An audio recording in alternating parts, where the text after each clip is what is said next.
Good evening mga katropa. Ngayon magluluto tayo ng hita ng manok. Ipa-fry natin. Ito, yan.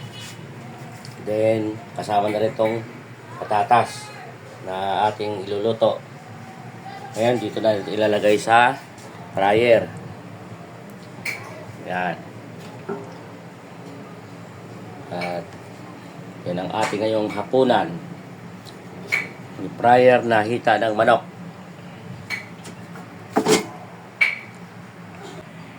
Ayan, nakalagay na po. At ngayon atin na pong sasalang sa fryer.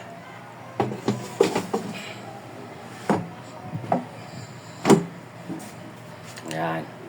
Kaya magsisit tayo ng 180 degrees plus 30 minutes.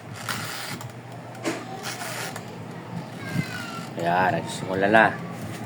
Antayin na lang natin maluto. Ayan, namatay na. Tingnan na natin yung ating niluluto. Wow! Okay na. Ganda na.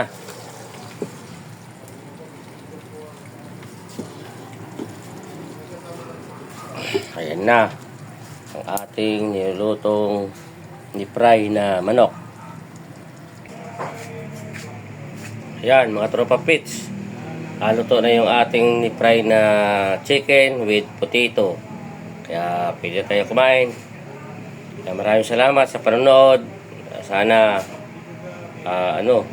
paki-like and share. Saka paki-follow na rin. Maraming salamat.